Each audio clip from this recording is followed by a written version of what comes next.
Serial सरू के आने वाले अपकमिंग ट्रैक में जहां पर एक तरफ सरोजा जंग जीतने ही वाली थी लेकिन बुरी तरीके से सरोजा ट्रैप में फंस गई है। सरोजा ने लगाया था सरू को फोन लेकिन अनिका ने जान के धक्का दे के दादी को गिराया ताकि सरू दादी के ऊपर कॉन्सेंट्रेट कर अपना फोन छोड़ दे। और सरू ने जैसे ही अपना फोन छोड़ा अनिका ने फोन उठा लिया और सरोजा की सारी बातें सुन ली। और सरोजा की बातें सुन के वो पहुंच गई हॉस्टल में और वहां पे बैठ गई जाके। अब सरोजा ने पूरा सच जो उगला है वो अनिका ने और कामिनी ने सुन लिया है। अब कामिनी और अनिका ने मिलकर सरोजा को मारने की प्लानिंग रची है।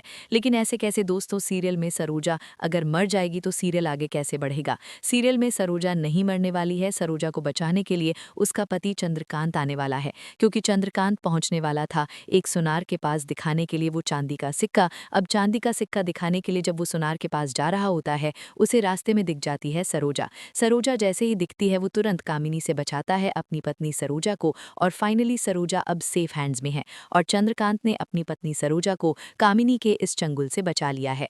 आने वाला अपकमिंग ट्रैक होगा बहुत ही ज़्यादा एक्साइटिंग, क्योंकि जैसे ही सरोजा चंद्रकांत एक होंगे तो कामिनी को पुलिस पकड़कर ले जाएगी और चंद्रकांत सरोजा को बजाज मैंशन में ले आएगा। वहाँ पे सरू भी होगी। सरू को पता पड़ेगा कि इसकी माँ बजाज खानदान में, और वहीं सबके सामने ये खुलासा होगा कि आखिरकार सरू ही तो है बजाज खानदान की इकलौती वारिस, इकलौती पोती। और जो ये चंदा बन रही थी, एक्टिंग कर रही थी और दादी सा को इतना इम्प्रेस कर रही थी, ये महज एक बेवकूफ़ी है, महज एक झूठा खेल है और ये बहुत जल्द ही समाप्त होने वाला है। जहाँ पे तारा इतनी अकड़ रही थी और पंडित जी से कह रही थी कि नहीं, ये लड़की मेरी कोई बहू वहू नहीं है, अब खुद ही नाक रगड़ती हुई सरो के पास आएगी जब सरो का असली सच उसे पता पड़ेगा। खैर, ये थोड़ा सा आगे का ट्रैक आपको हमने पहले ही बता दिया है, इसलिए आप सभी एक्साइटमेंट को बांधे रखिए और देखते रहिए सीरियल सरू, क्योंकि एक्साइटमेंट अभी बाकी है।